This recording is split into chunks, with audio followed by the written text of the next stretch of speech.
Welcome to Global Dispatches, a podcast about foreign policy and world affairs. I'm your host, Mark Leon Goldberg, editor of UN Dispatch. And in this show, we discuss topical global issues, have conversations with foreign affairs thought leaders and newsmakers, and give you the context you need to understand the world today. Go to globaldispatchespodcast.com to learn more. And now on with the show. Zimbabwe was rocked by protests in mid-January in the most significant public display of dissatisfaction with the government of Emerson Mnangagwa since he took over 14 months ago. Mnangagwa, you will remember, deposed longtime Zimbabwean ruler Robert Mugabe in a coup in November 2017. This past summer, he further ensconced himself in power through an election in which he was declared the winner. The proximate cause of these protests were a sudden increase in the price of fuel. The government's response was exceedingly violent and repressive. Thousands of people are now languishing in jail. On the line with me to discuss what caused these protests and why the once promising reign of Mnangagwa is now looking more and more like a facsimile of the bad old days of Robert Mugabe is Mako Muzenda. Mako Muzenda is a freelance journalist from Zimbabwe, and I've had the pleasure of editing her contributions to UN Dispatch. She is currently finishing her postgraduate work at university in South Africa, which is where I caught up with her for this episode. We kick off discussing the fuel tax hike that led to these protests before having a longer conversation about the ups and downs of the Mnangagwa era in Zimbabwe. Before we begin, I wanted to let listeners know, that we have a couple of ad spots that are becoming available in March.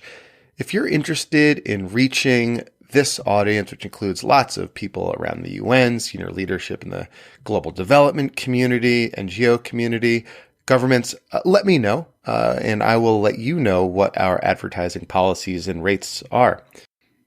As you can see from the fact that we have ads all the time on the show, it's a very effective way of reaching a highly targeted audience of global affairs aficionados.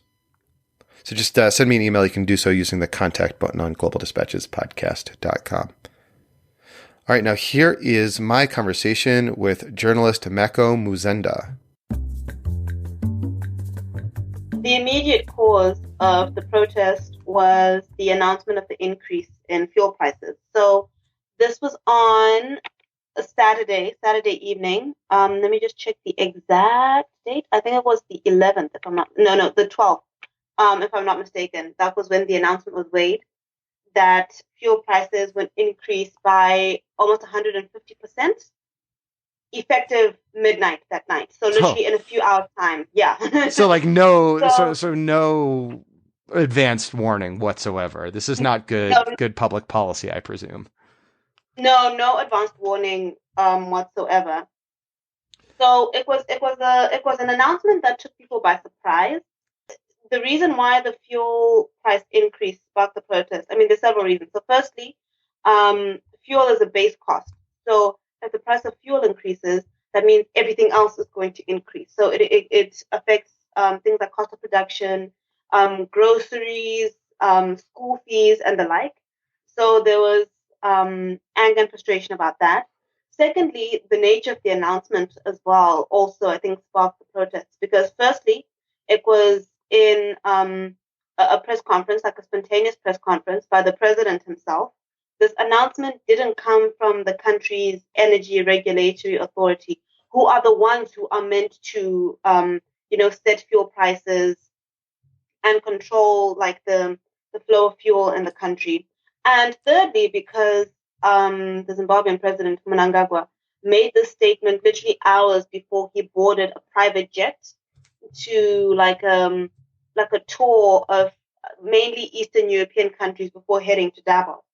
So that was the immediate cause. And yeah, like peace out. I'm about to raise your cost of living by 140%. Yeah. Peace out. I'm going to Davos. Bye. Yeah, exactly. So it was that. So it was really the final, I'll say, like nail in the coffin for a lot of people. And it was the spark that set the whole situation ablaze. What I don't often understand is why often in countries, not only in Africa, but a lot of developing countries, you'll have these like sudden announcements of fuel price hikes. What was the justification that the government gave? Okay, their justification, the official justification, was that in fact fuel prices in Zimbabwe were too low. So they were saying, no, we're not like raising the prices so much as actually putting them at the level that they should be, because we'd been charging too little for fuel, and as a result, we weren't getting enough money back to buy more. So that was the official line of reasoning from the government. But political and economic analysts, including one of the presidential candidates for the 2018 election, who was a former Minister of Trade in Zimbabwe, stated that the reason why fuel prices rose so dramatically was because government increased the tax on fuel. So I think the fuel prices were now like around $3.11 a liter. Around $2 of that alone is tax. So yeah. Well, yeah, I mean, so you had this like sudden shock, based on dubious economic principles and, opaque reasoning. And naturally, people took to the streets in protests. What were these protests like? Who participated? And how did the government react? Okay, well, firstly, it wasn't initially meant to be a protest. What was meant to happen was it was supposed to be a nationwide shutdown. So basically, on Monday, nobody goes to work. There's no like running of public transport systems. No shops would be open, and this is something that happened similarly in 2016. But I'll get back to that when you go into the history section, so that I just stay on focus with this. So there was a history of a nationwide shutdown working effectively to communicate a message to government, and the plan was that from Monday 14 January to Wednesday 16 January, there wouldn't be any activity whatsoever in the country. But so these messages like started circulating on Monday, instructing people, don't go to work, don't send your children to school, don't open up shops. This is just a shutdown because enough is enough. But then what happened on Monday is things just weird took an unexpected or strange turn, in the sense that there was a shutdown, there were protests, and there were riots all at the same time. The trifecta. The trifecta, basically. So there was a shutdown in the sense that some companies chose not to operate on Monday. Some people were told, like, don't go to work. Some public transport operators who work independently of the state, so the buses aren't run by the state, refused to like transport people into town so that the street would be empty. But then at the same time, there were still some people around in the city center. This is mainly in Harare that I'm speaking of, and in Bulawayo. So in Harare and Bulawayo. So there were some people around, and as a result, some people started marching and demonstrating, and that's when armed officials, so the police and the army, got involved, and then it turned into a riot. So that's what I mean when it's like it was meant to be one thing initially, a shutdown, but in the end it became a whole lot of other things in one. And subsequently, there have been also ever just mass arrests of people, sometimes seemingly arbitrary, who are believed to have participated in this protest. In addition to sort of the more brutal aspects of the suppression of this dissent, it seems there were just like ransacking of houses, and people are just being sort of swept up in like a dragnet, and are now being held indefinitely, it seems, in prisons in these sort of sham trials. Mm-hmm. What can you sort of talk about sort of what the state response to these protests has looked like? Okay, so the state response to the protest was a number of things. So firstly, there was obviously the intervention of the military and police forces. So these are people who were not only got into the city center, as it were, but also started going into, I don't know, townships. You know what a township is, right? Yeah, sure. Like, Okay, yeah. yeah. I think everyone Yeah. listening would sort of get what a township is too, but go ahead. Okay, okay. So It's a they smart started going. audience, savvy Yeah, audience. just making sure. So they got into townships as well because what happened was people started firstly in the marching and the demonstrations. Obviously, people started setting fire to like tires and stuff, and kicking over like rubbish bins and all the like. So the justification from the state was, no, these were people who were posing a threat to security, right? And there was also quite a bit of looting of shops. People taking the opportunity to break into shops that were unattended and stealing like massive amounts of products and goods, basically emptying shops like shelves were completely clear. And so that was also another element of it, saying like, no, these are hooligans who not only posed a threat to security, but also ransacked and looted like a lot of other shops and establishments. So the arrests are under the guise of that. They use that as justification for the arrest, saying, no, we are arresting people who are guilty of looting and of not protesting, as they say, like in an orderly manner Yeah. or conduct, instance that they threaten the safety of other people. So that is their justification for just the mass arrest.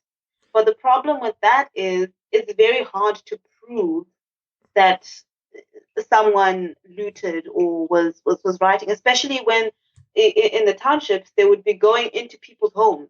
So banging down doors, going in and like dragging people out, and they arrested a lot of people, but they were very specific in their targets. They were arresting young men from townships mainly. Mm-hmm. Like those were their main targets because they were seen as the ones who were driving the protests. So they're the ones who needed to be taken out of the equation, so to speak.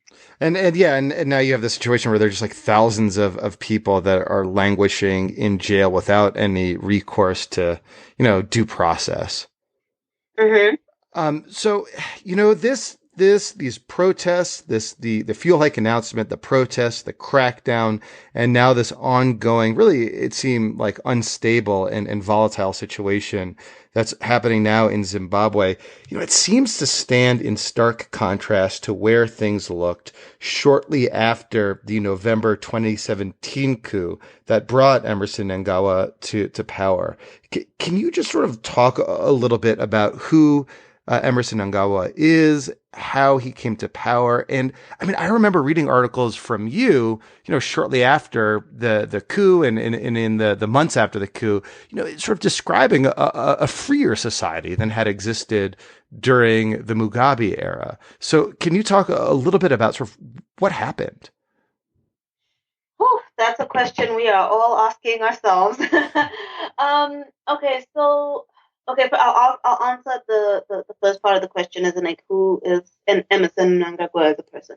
Okay, so he's definitely someone who isn't a stranger to Zimbabwean politics. I mean, he was involved in the country's liberation struggle, where he was closely linked to Mugabe. I believe at one point he actually served as his bodyguard during the 60s and 70s. In the 80s, he joined, the newly independent Zimbabwean government as Minister of Security. I think I'll just double check that, as Minister of Security, and because of his firstly of his war credentials, and secondly his um, attachment, I would say, to Mugabe. He enjoyed a level of power and authority in the country and in politics. And although over the course of like the next 37 years, he did like fall out of favor and get back again and fall out of favor and get back again, he was definitely a constant. And there was a point, especially after 2014, when his faction, for lack of a better word, his faction um, helped to remove one of the vice presidents from power, Joyce Mujuru, thus making him vice president, it was looking like a very strong possibility that he would be the successor to Robert Mugabe. He'd been around for long enough. He was close enough to Mugabe to, that he could be trusted to take care of him after Mugabe stood down. So that was that expectation. He was well respected. An insider, yeah, like a longtime insider, yeah, you could say. Yeah, a long-time insider. So obviously, he fell out of favor in 2017, and the coup was about getting back into power, not just getting back into power, but getting like the ultimate seat of power, the presidency. And yeah, when when the coup happened and it was successful, there was a lot of hope that finally things would get better because of him himself. He stood in any case in stark contrast to Mugabe. He seemed like the embodiment of like discipline and order, and he was like this and this and that. He wasn't prone to some of the scandals that surrounded Mugabe, in the sense that he didn't have scandals about his wife or his family. He was very quiet, and he appeals to a lot of the traditionalists, not just in the party but in the country itself. So there was hope that things would finally get better because he seemed like someone who was switched on and who had connections with the international community. And for a while, it did seem like things were getting better. I mean, I remember even in Harare, roads started being repaved, roads that had been a nightmare to drive on for years. The police start like harassing and intimidating people for bribes. And there's like a freer press emerged too for a while, if I recall. And there are like restrictions on like social media use and internet use seem to be reduced as well, right? Yeah, definitely so. And I mean, even his engagement with opposition parties. So when he visited Morgan Tsvangirai when he was still alive, which was unheard of until that point. And you say Morgan Tsvangirai was like the longtime opposition leader to Mugabe. And yes. And so yeah, and so yeah, there was like a freer opposition, and then he pledged to stand for elections right over the summer, and these elections happened, which is not insignificant. So the elections happened in July. I mean, there was the expectation, or at least the unspoken understanding that the elections are going to be rigged, purely because, firstly, like rigging of elections has been there since 2000, potentially even earlier than that. And secondly, as much as as much as Mnangagwa presented himself as, something new, a new chapter in Zimbabwean history, and, the person necessary to bring Zimbabwe into like prosperity once again, there was also growing sentiment that as much as it was a new president, it was still the same party, it was still the same system, and therefore there were still the same fundamental flaws in Zimbabwean governance.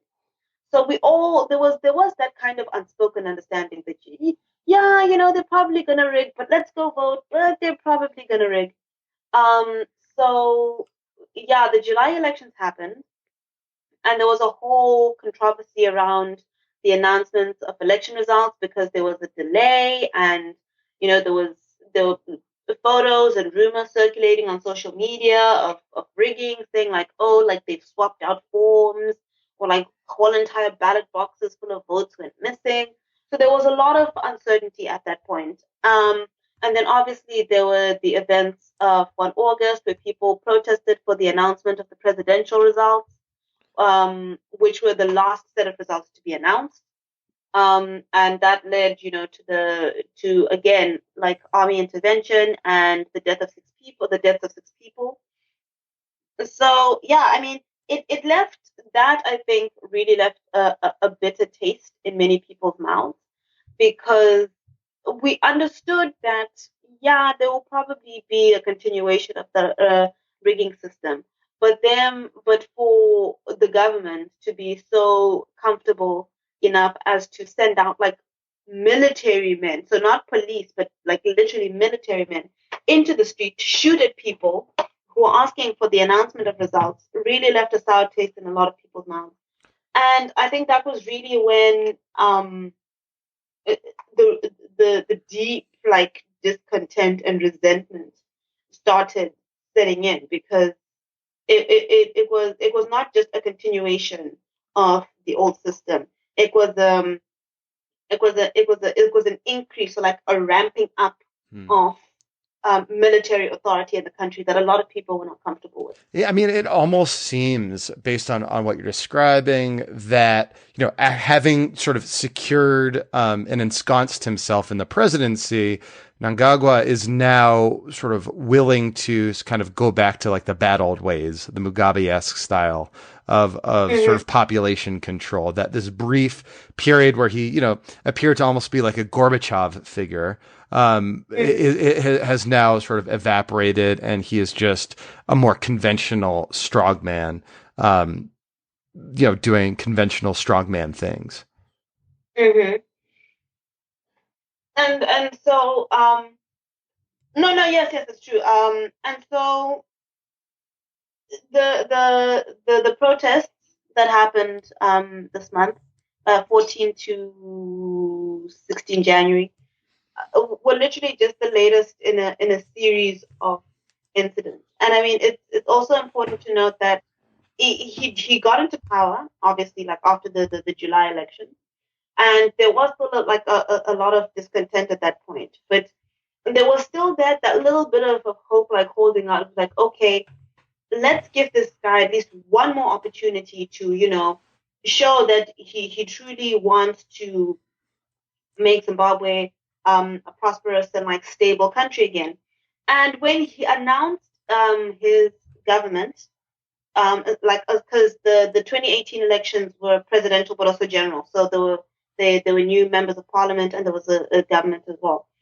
When he announced his government, which took a lot of people by surprise because there were a lot of like good additions in there. So firstly, our Minister of Finance, Professor Mthuli Ncube, our Minister of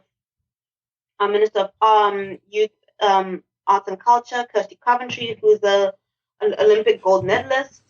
There was surprise, but there was good surprise, because it's like, okay, maybe he was just waiting to be comfortable enough in power to be able to like hit the ground running with these reforms.